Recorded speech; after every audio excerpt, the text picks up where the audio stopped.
Hola, muy buenos días. Sean bienvenidos a una nueva emisión del programa institucional de FECODE. Mi nombre es Carolina Ávila y aquí un avance de lo que veremos en nuestro encuentro de hoy. Ante la llegada de un eventual gobierno neoliberal, defender los recursos del magisterio, la transparencia y los derechos de los docentes, pensionados y beneficiarios del FOMAC debe ser una prioridad. La reglamentación de la Ley 2481 avanza para fortalecer las escuelas normales del país y ampliar las oportunidades de formación docente. La defensa de los recursos del FOMAC se ha convertido en un tema de creciente relevancia para miles de docentes en Colombia. Más allá de las discusiones administrativas o presupuestales, proteger estos recursos significa garantizar derechos fundamentales como lo son la salud y las prestaciones sociales de quienes dedican su vida a la educación de millones de niños, niñas y jóvenes del país.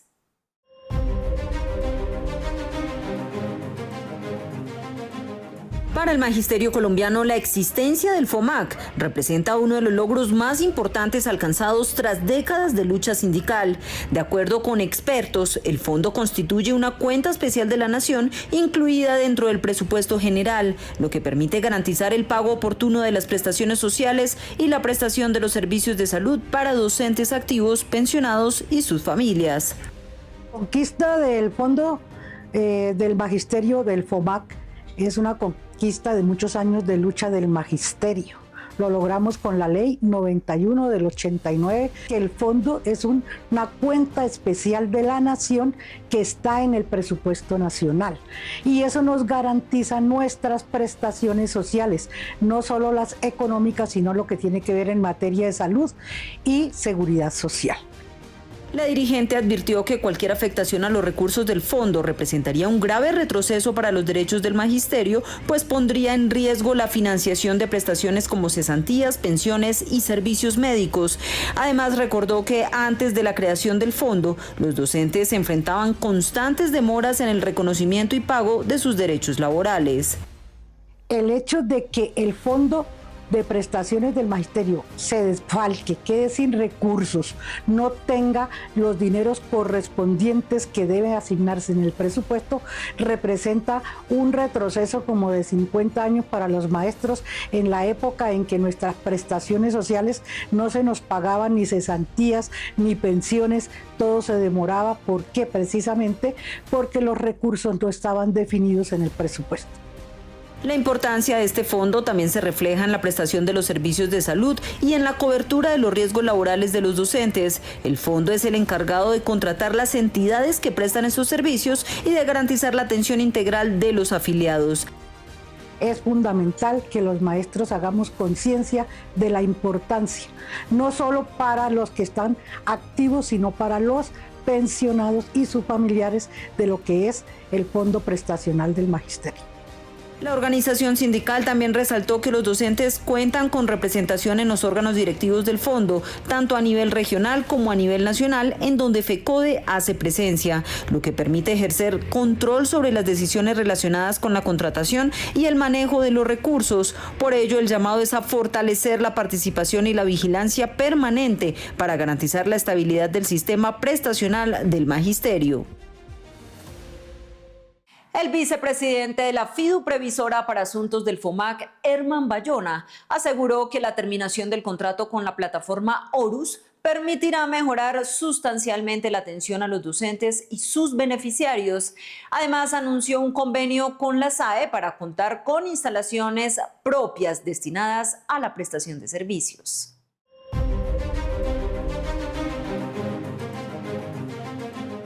El fondo avanza en una reorganización administrativa con el objetivo de asumir de manera directa varios procesos de atención a los afiliados que en administraciones pasadas le fueron entregadas a terceros.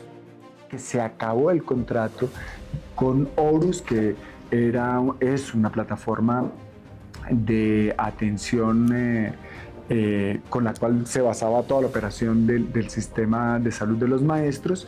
Se está cambiando.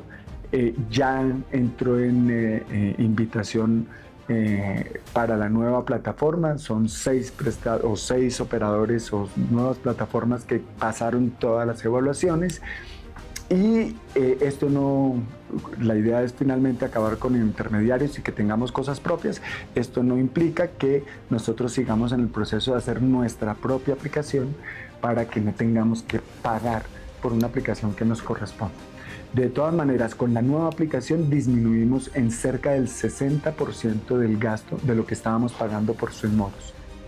En las medidas proyectadas está la consolidación de infraestructura propia para mejorar la capacidad de atención de maestros y familias en varias regiones del país. Lo primero que hay que decir es que las sedes con las cuales se está atendiendo a los maestros en todo el país, en total 35, son sedes que son contratadas a través de un tercero que se llama Nueva Era, con unos sobrecostos muy altos, cerca de 5.800.000 por puesto de trabajo. Eso quiere decir que donde hay aproximadamente 20 personas, el arrendamiento de esa sede en un sitio como Baupés o como Guainía supera los 100 millones de pesos. En el caso de Bogotá, Antioquia, Cali, Barranquilla, pues los valores son exorbitantes. Y a pesar de eso, no tenemos sedes en condiciones dignas. Frente a eso, la tarea de esta vicepresidencia fue encontrar sedes propias. Para Bayona, las decisiones que adopte el próximo gobierno incidirán directamente en el futuro del régimen especial de salud de los docentes. Pues evidentemente el modelo de salud del magisterio, y yo creería que el régimen especial, está en juego en estas elecciones. Lo que hay que evaluar es precisamente cuáles son las propuestas de los candidatos en relación a la continuidad del régimen especial, en relación a la continuidad y al fortalecimiento de la educación pública en Colombia, en relación a la continuidad y el fortalecimiento de la red pública para la salud en el país entero. El doctor Germán Bayona señala que por primera vez en la historia de la entidad se busca reducir costos operativos y fortalecer el control sobre los recursos destinados al sistema de salud del magisterio.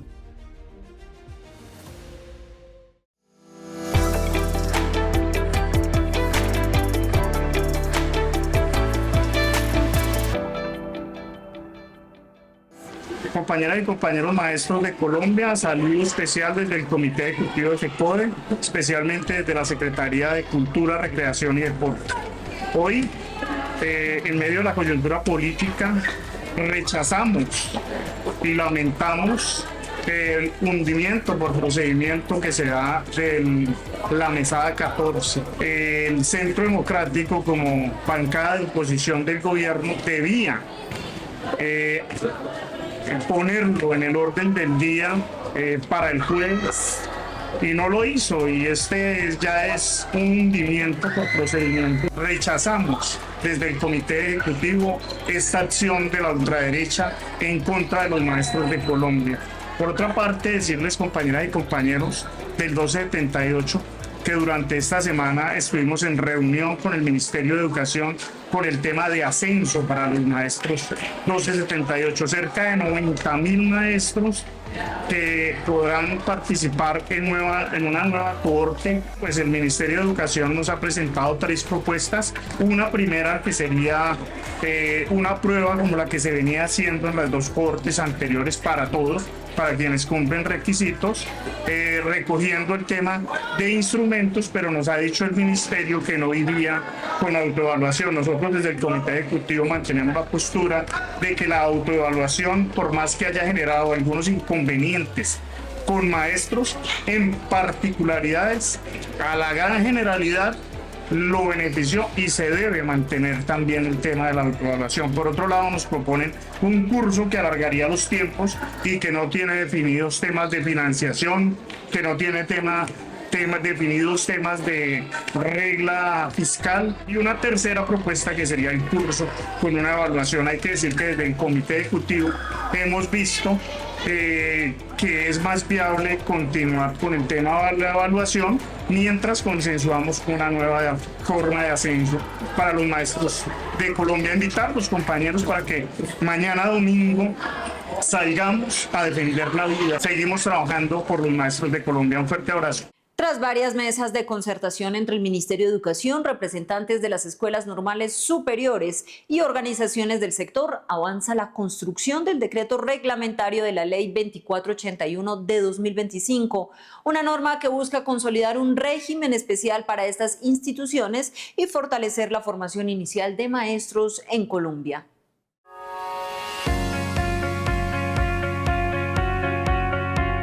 A pocos meses de cumplirse un año de la expedición de la Ley 2481 de 2025, continúa el proceso de construcción del decreto reglamentario que permitirá poner en marcha el régimen especial para las escuelas normales superiores. El trabajo se ha desarrollado mediante mesas de concertación entre el Ministerio de Educación Nacional, ASONEM y representantes de las comunidades académicas normalistas. En estas mesas se han debatido 5 elementos fundamentales para definir ese régimen especial, entendiendo que las normales obedecen a 2 sistemas: el sistema de educación preescolar básica y media y el sistema de educación superior. Esos 5 elementos tienen que ver fundamentalmente con la autonomía institucional, con un sistema de calidad que permita hacer seguimiento a los procesos de formación que hacen estas escuelas normales. Tiene que ver con la financiación necesariamente, y es uno de los temas más álgidos. Tiene que ver con el talento humano, ¿sí? Y también tiene que ver con el sistema de gobernanza. La reglamentación busca responder a las particularidades de las escuelas normales, instituciones que históricamente han formado maestros para el país y que articulan procesos educativos desde la educación inicial hasta la formación profesional docente. Escuelas normales llevamos 200 años de la historia de este país formando maestros, sobre todo para las escuelas rurales de este país. Eso tiene una situación bastante comprometida con lo que es la construcción del país, porque hablarlo desde hace 200 años, eso implica que estos maestros han alfabetizado los territorios rurales de este país, porque la escuela primaria se encarga de la formación, la primera formación para aprender a leer y escribir. Entre los principales aspectos que se espera queden definidos en el decreto, se encuentra el reconocimiento de la naturaleza jurídica de las escuelas normales, el fortalecimiento de la investigación, las prácticas pedagógicas y mejores condiciones para quienes forman a los futuros docentes del país. Paralelamente, el sector educativo destaca la importancia de la reglamentación de la Ley Orgánica de Competencias, derivada de la reforma al Sistema General de Participaciones, que permitirá ampliar los recursos destinados a la educación en los territorios. La iniciativa también fortalecerá los institutos técnicos, tecnológicos y las escuelas normales en regiones donde el acceso a la educación superior sigue siendo limitado. Próximamente el decreto reglamentario será sometido a consulta ciudadana, por lo que el sector educativo invitó a docentes, estudiantes y comunidades académicas a participar en su construcción. Oscuridades y destellos de la memoria es el 5º libro del docente, escritor y líder sindical Dairo Elías González Quirós, lanzado el pasado mes de mayo. Una obra autobiográfica e histórica que conecta episodios personales con algunos de los momentos más determinantes de Colombia y América Latina.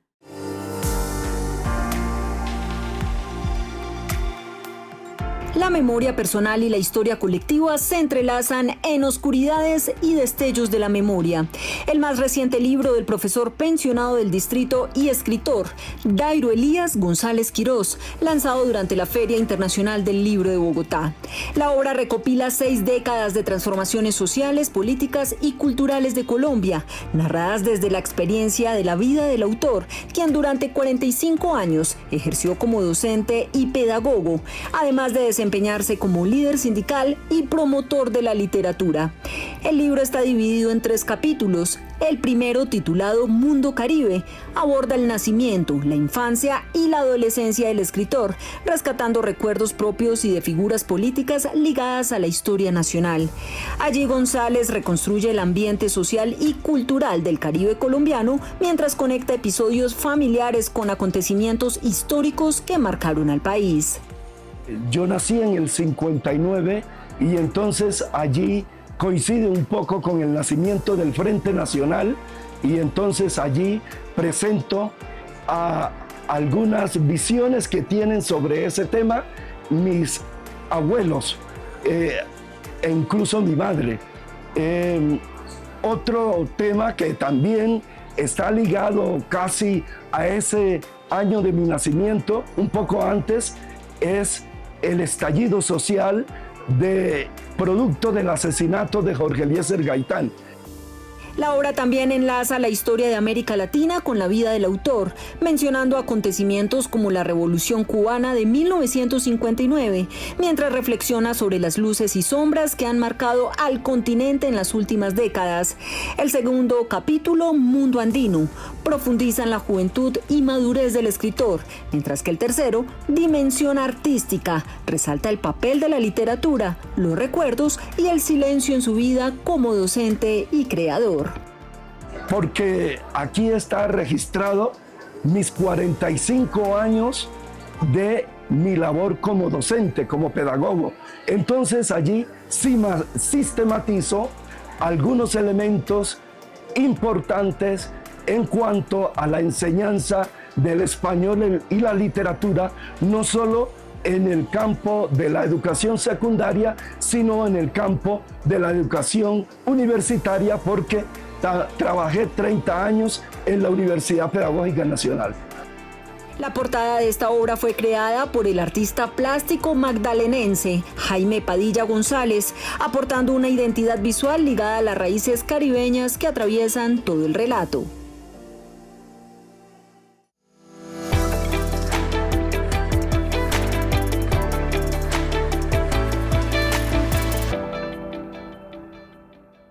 Bueno, un saludo vital, fraternal y pedagógico a todo el magisterio y a la comunidad educativa del país. La candidatura del extremo neoliberalismo y el oscurantismo anunció que reversará las reformas sociales conquistadas, invocando la mezquina premisa según la cual los recursos del Estado no deben destinarse a inversión social. Por lo tanto, advierte que desfigurará el proyecto de ley orgánica 502 Cámara, el cual debe reglamentar el acto legislativo 03 de 2024, que reformó el sistema nacional de participaciones después de 22 años de lucha. Al no incrementarse de manera progresiva los ingresos corrientes de la nación para el Sistema Nacional de Participaciones a partir del 2027, tal como lo estableció nuestra reforma constitucional del 2024, los derechos mencionados no podrán universalizarse. En el caso de educación no tendrán forma de cerrarse las desigualdades, especialmente en jornada única, tamaño de clase, canasta educativa, infraestructura y conectividad.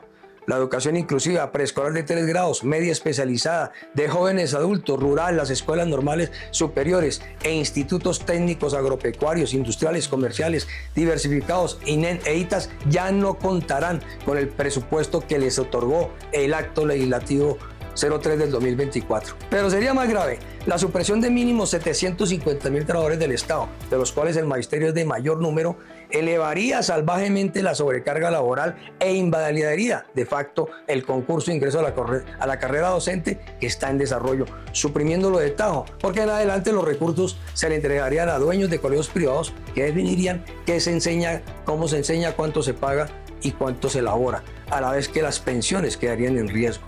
La anunciada reversa de la reforma laboral acabaría la estabilidad reforzada e impondría el contrato por horas. Por todo lo anterior, nuestro llamado es a votar a favor de los derechos, a la gratuidad, libertad de cátedra, estabilidad laboral para poder ejercerla, carrera y estatuto docente, la educación pública y, por supuesto, los derechos de todos y todas. No destirparás. Por ello invitamos a votar por la vida, la democracia, la paz, la soberanía y los derechos. Mañana con Iván Cepeda y Aida Wilke. El jurista Rodrigo Uprimi expresó preocupación por varias de las propuestas del candidato Abelardo de la Espriella. Según explicó, su implementación requeriría reformas profundas a principios e instituciones fundamentales del orden constitucional colombiano establecido en 1991.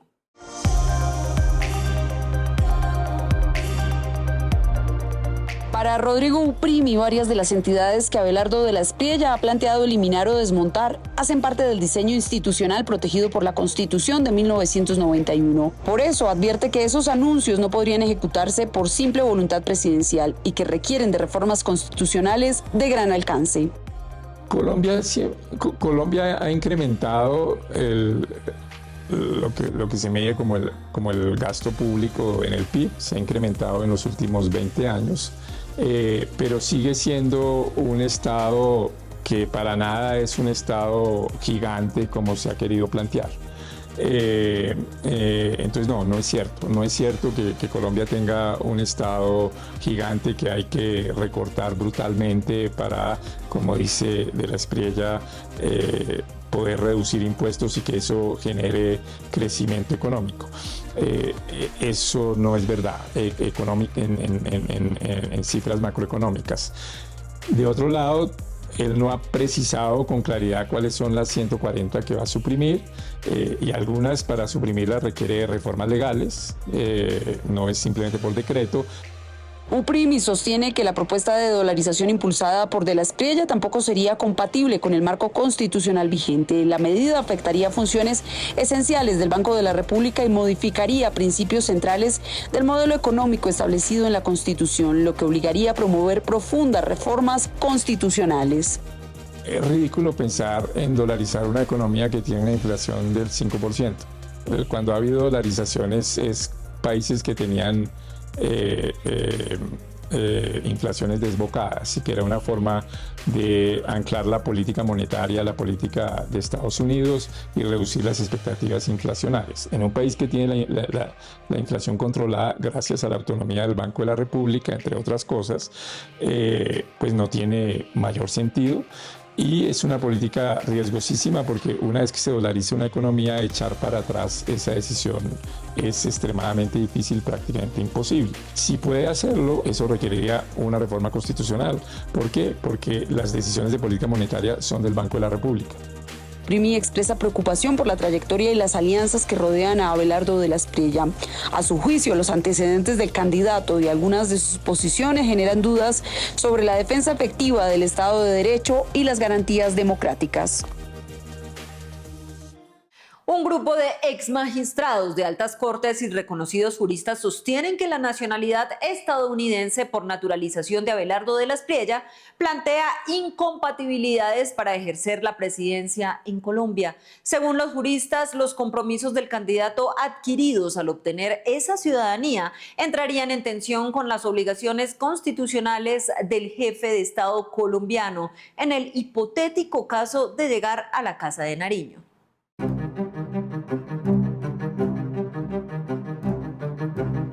Para los exmagistrados y constitucionalistas, la discusión no gira únicamente alrededor de la doble nacionalidad. El punto central es que el juramento de lealtad asumido al adquirir la ciudadanía estadounidense podría entrar en tensión con las obligaciones exclusivas que la Constitución colombiana impone al presidente como jefe de Estado y garante de la soberanía nacional. Acerca del juramento que implica acceder a la nacionalidad norteamericana, que es incompatible con nuestra Constitución. En tanto, tiene cláusulas que comprometen a una persona que va a ser aspirante a la presidencia de la República, que literalmente suponen una consecuencia de desconocer el país que dice va a gobernar. Entonces, cuando alguien que tiene esa aspiración tan intensa y tan global y tan comprometedora de los habitantes que nos encontramos en este país, pues necesariamente hay una incompatibilidad constitucional Los juristas advierten que lo que está en discusión es la capacidad del jefe de Estado para actuar exclusivamente en función de los intereses de Colombia frente a las presiones, influencias y prioridades de potencias extranjeras con intereses sobre los recursos colombianos, como Donald Trump con los Estados Unidos. De manera que las decisiones de la potencia hegemónica pues se conviertan en órdenes en donde nuestro país no tendría otra alternativa que suscribir. Y hay acontecimientos en todo orden, las relaciones económicas, desde luego la cláusula de desfavorabilidad correría de parte de los estados que entran en esa relación. Sus políticas, sus leyes, su judicatura, sus valores, pues son hegemónicos. Es que no es la palabra la hegemonía, son las consecuencias en que someten a un país determinado. Hay que pensar también en los recursos naturales. Los constitucionalistas insisten en que no se trata de una discusión menor ni de un simple debate formal. A su juicio están en juego principios fundamentales como la soberanía nacional, la independencia del Estado y las lealtades que debe asumir quien aspire a ejercer la presidencia de la República.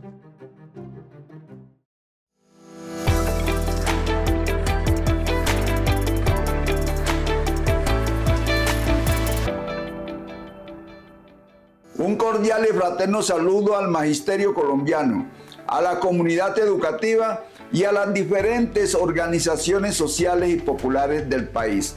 Colombia tiene mañana una decisión demasiado importante, porque no solo es el futuro del país, sino la posibilidad de avanzar en justicia social, en cerrar brechas de desigualdad y en contribuir al progreso de las regiones. El gobierno del cambio se le pueden señalar algunos desaciertos, pero son más los logros en materia social que los medios de comunicación y la oposición no reconocen.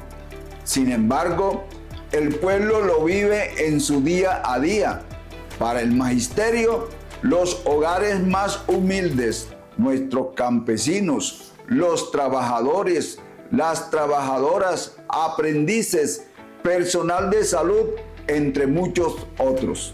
Lastimosamente, nos enfrentamos a una propuesta de extrema derecha que habla de destripar a quienes no piensan como ellos, que atentará contra la democracia y el Estado social de derecho, que ya dijo que privatizará la educación pública estatal, disminuirá el presupuesto de la educación para invertirlo en la guerra y que reducirá la planta de personal del Estado, lo que incluiría a un porcentaje importante del magisterio.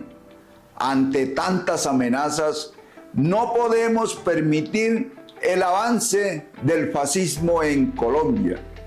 Ya está demostrado que este mismo proyecto está condenando al hambre y a la pobreza a otros países de América Latina como Argentina y Chile.